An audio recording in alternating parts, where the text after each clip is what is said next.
I started going back to church a couple years ago when I was looking for a little more community in what was otherwise a fairly lonely life, and was drawn to memories of singing in the congregation, being a child, and growing up singing in my mom's church choirs.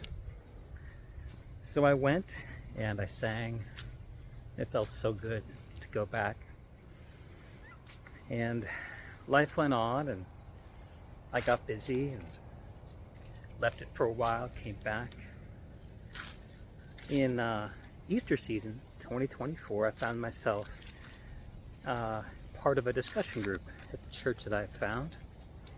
And by the by, I was invited, if I desired, to confirm my baptism. Now there's a story, probably distant enough that I can tell it succinctly, about me in confirmation. It says a little bit about who I was and maybe who I still am. But like I mentioned, I grew up in mom's church choirs, and that meant going to church family. No bad memories of it, nothing wrong with it.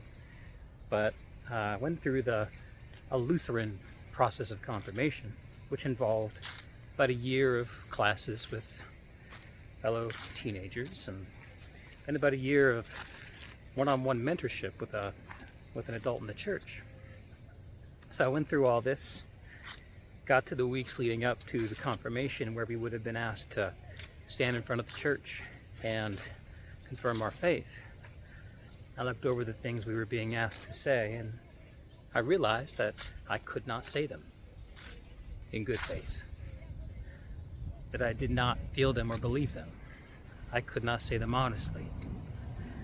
So I withdrew right at the finish line. And rather than do the easy thing, going through with it and just saying the words, I put on my stubborn hat, which arrives to me all too easily, it seems, and said, no, I will not.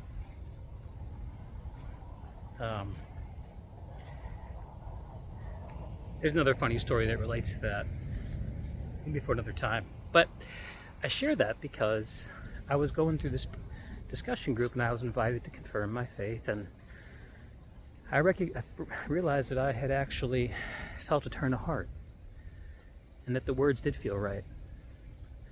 And still not really knowing exactly how to believe, and exactly what it all meant and how I fit, I stood up on that Saturday service during the time of Easter, confirmed my faith in front of the congregation. And to me, it felt like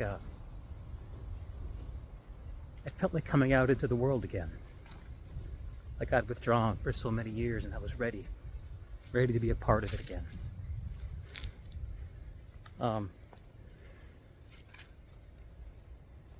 I'm still understanding both how all this happened and how things are happening now. I moved to a new place about 6 months ago, and I've found a new church and started coming and singing and all the things that I'm used to doing. And I find that it's starting to become a really important and perhaps even high point in my week. That if I skip it, I lack a certain spiritual nourishment and connection to all things. And I think the reason I started kind of turning on the video today is because I wanted to talk about change.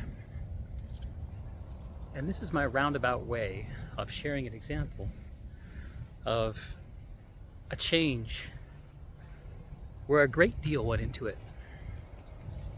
Years of reflection, quietness, listening, reflection on the past. And not even consciously so, not deliberately. I did not work on my faith, it worked in me. And then one day when that work had been done and the time and situation was right, it jumped to the fore and was clear not just to me, but to all present. I had a similar experience with weight loss, where many of y'all know that I've lost a large amount of weight. A little over 300 pounds, 360 pounds.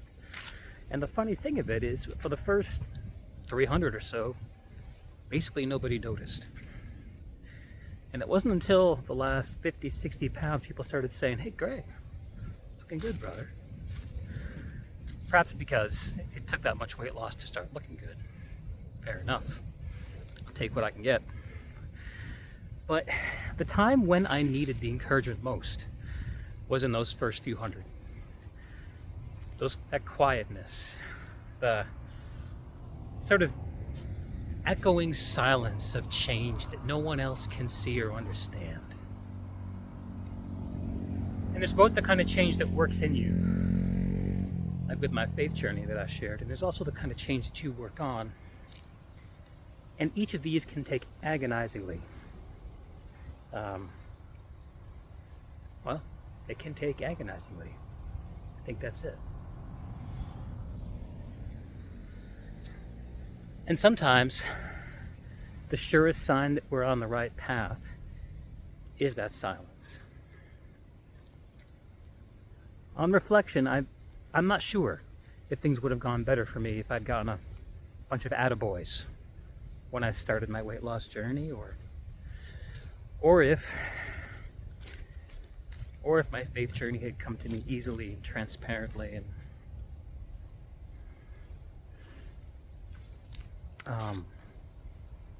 simply, let's say. I don't think things would have been better for me. I think the silence is a sign that the right work is being done, and it's an opportunity to concentrate. I want to open this up and share this sentiment and this story with a hope that whatever change you're going through in your life that no one knows about yet, maybe that you don't even know about yet, that the silence of it, let it not scare you or deter you.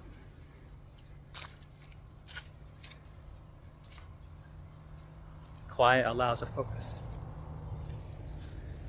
You've heard the notion of withdrawing from the world and changing yourself. Well, I think there's some truth in that. And one of the things I am finding as my life gets busy is the more that we are out in the world, the more difficult it is to appear differently in it. And withdrawal becomes a necessity in order to be on our own path of continuity. And such, there I am, out on a walk, breaking the silence with my effluviations, which I hope you've taken some heart or at least some entertainment in. My friends, have a wonderful week. Much love. I'll see y'all again soon. Peace be with you.